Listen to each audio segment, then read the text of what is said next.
Buenos días y bienvenidos a un muy lluvioso episodio. No sé si se escucha la lluvia de fondo y como no tengo un estudio profesional, posiblemente haya como algún fondo de lluvia. Pero yo vivo en Costa Rica y especialmente esta época es muy lluviosa y hoy es literalmente un diluvio.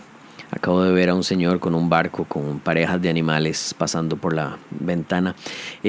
Hablando del tema, no tiene nada que ver con lo que iba a hablar hoy, pero nada más es algo que me parece muy curioso cuando veo todos estos libros infantiles sobre el diluvio y sobre Noé y sobre el arca.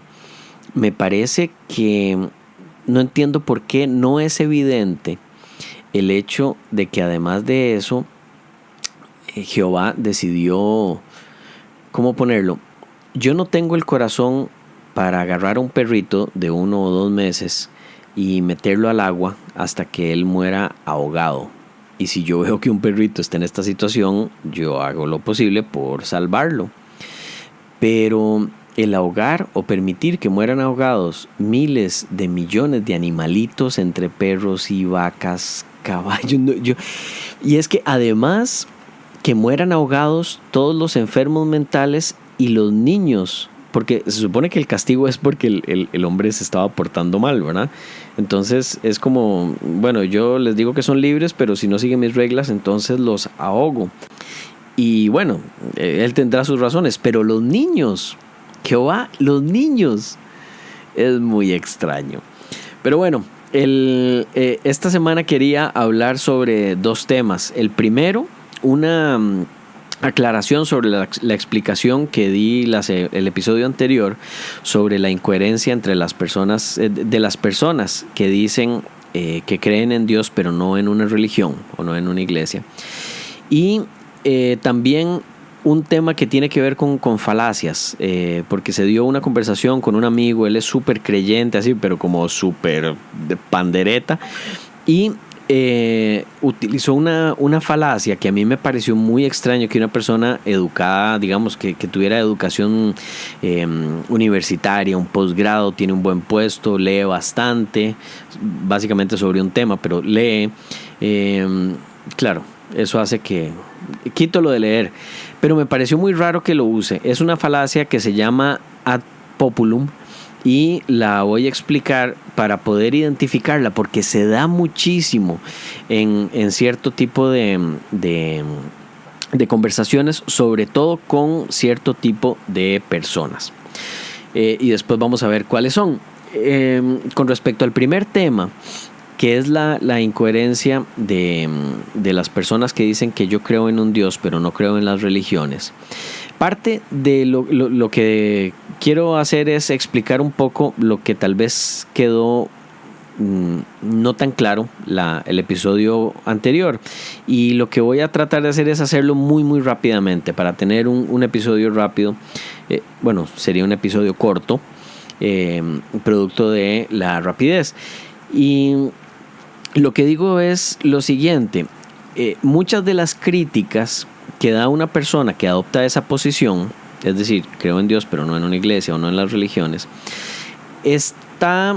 muchas de las críticas tienen que ver, sobre los temas habituales, que las riquezas, que la incoherencia de los líderes, que todo esto que podemos hablar, pero además está el hecho de que estas religiones se aprovechan de una edad en la que los niños están recibiendo la información como si fuera verdadera, y cualquier cosa que se les diga básicamente va a seguir siendo verdadera y se va a afianzar a través de los años, al punto de que ya cuando llega adulto un creyente es mucho más difícil que pueda ver el por qué es tan incongruente la posición y por qué es porque es claramente inventada, porque ya la interiorizó.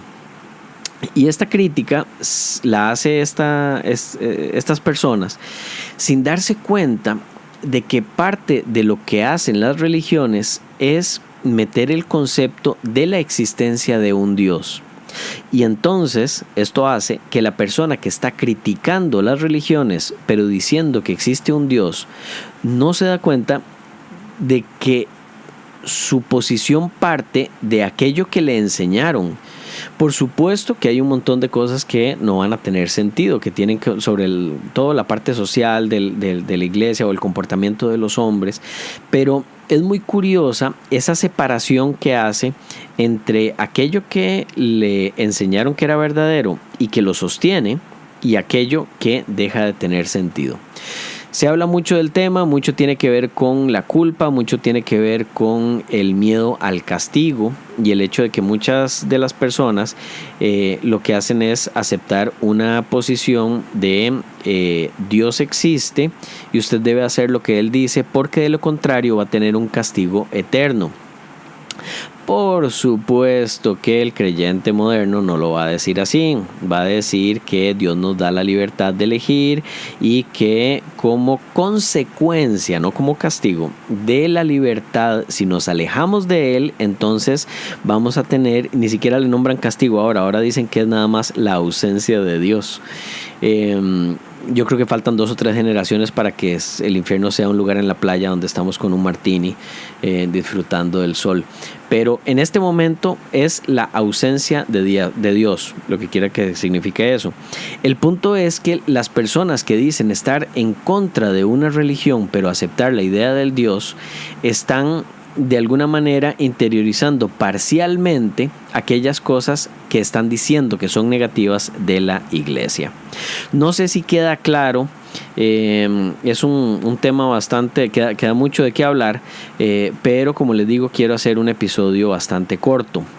Porque me parece que lo más importante tal vez sea aprender un poco sobre falacias, específicamente esta semana sobre la falacia de tipo ad populum. Una falacia, para quien no tiene claro el concepto, no tiene nada que ver con una mentira. Coloquialmente se les llama, o mucha gente usa la palabra como si se estuviera refiriendo a un sinónimo de mentira, nada más que lo quiere decir de forma elegante.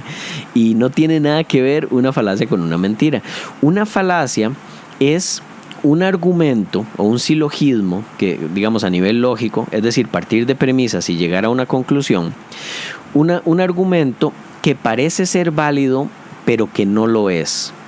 Es decir, que cuando lo decimos parece tener todo el sentido, pero cuando realmente vemos cuáles son las leyes de la lógica que aplican sobre el argumento, nos damos cuenta de que es un argumento inválido.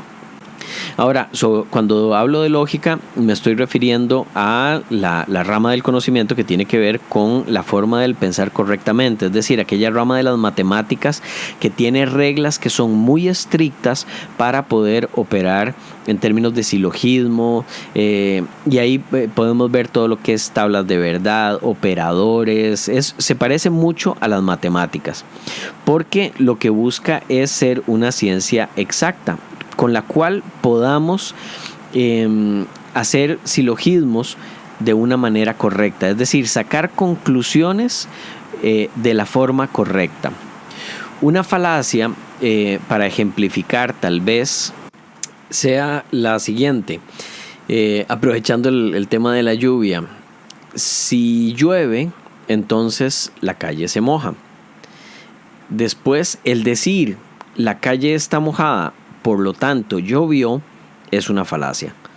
Y lo es porque la calle podría estar mojada por múltiples razones, no necesariamente por la lluvia. Entonces, a nivel lógico, no podemos concluir una cosa de otra. Hay muchos tipos de falacias. Yo tengo un libro que es únicamente sobre el tema, pero no voy a aprovechar para hacer publicidad. Usted puede buscarlo en Google, puede buscar ejemplos de falacias formales, etc. Y el asunto fue que esta semana, este amigo que les contaba me decía, si estás en contra del cristianismo, entonces estás diciendo que 2.2 billones de personas están equivocadas. Serían 2.2 mil millones porque estamos usando el término billón, no importa. Usemos el billón como lo gringo y no como debería ser en español. El asunto es que me está diciendo que un montón de gente está equivocada. Y eso es una falacia que se llama de tipo ad populum. Y esto lo que hace es recurrir a la mayoría para decir que algo es verdad o que es mentira, que es verdadero o que es falso. En este caso, no importa cuánta gente crea que el cristianismo es verdadero o que es correcto, el que mucha gente lo crea no hace que sea verdadero porque mucha gente lo cree. Podría ser verdadero, podría ser falso, pero el hecho de que mucha gente lo crea no es razón para darlo como verdadero, porque bajo el mismo utilizando el mismo tipo de argumento, yo podría decirle a él que hay 1.6 billones de musulmanes, de mahometanos, y que entonces él está diciendo que hay 1.6 billones de personas que están equivocadas. Entonces, de ninguna forma es un argumento lógico. En tiempos de Galileo, por ejemplo, incluso la gente más inteligente de aquella época creía que la Tierra era el centro del sistema solar y el centro del universo. Y había, Copérnico, Galileo y 5 carajos más que creían lo contrario. Pero el hecho de que todo el mundo, incluyendo las personas más inteligentes, dijeran que no era así, no lo hacía falso. Ahí se mezcla también con una falacia que se llama ad hominem, y es el decir que algo es verdadero porque lo dice una persona, digamos, atribuirle la veracidad a las características de una persona solo por ser esa persona. Es decir, Einstein dijo tal cosa, por lo tanto debemos creer que tal cosa, y no tiene ninguna relación. El que una persona, aunque tenga muchísimo conocimiento, diga algo, no es sinónimo de que ese algo sea verdadero. Es otro tipo de falacias. Pero bueno, ya nos estamos aproximando a los 15 minutos. Nada más quería compartir ese par de comentarios. De nuevo, si tienen alguna duda o si creen que estoy equivocado, escríbanme a info@atheos.me, atheos.me. A quien esté siguiendo el podcast en iTunes o con Apple o con Stitcher, también lo puede seguir directamente en el website. Y una ventaja que tiene el website es que se puede suscribir al boletín y entonces ser informado cuando haya algún episodio nuevo. Y nada, me despido. Yo creo que me quedé pensando en lo de Noé. Si usted es creyente, tal vez sea válida la pregunta: ¿por qué Dios permitió que murieran tantos animales y tantos niños y tantos enfermos mentales? No tiene sentido. Si hubiera querido hacer un milagro, a mí se me ocurren 8, que he pensado al menos 4, sin exagerar, durante el tiempo que he estado hablando. Por ejemplo, que le caiga un rayo a todas las personas y a cada una. Eso hubiera sido majestuoso y hubiera sido tremendo, y no hubiera tenido que permitir que se ahogaran todos esos animales. No tiene sentido. Pero bueno, que le vaya muy bien, sea feliz, trate de que el resto sea feliz y nos vemos en la próxima.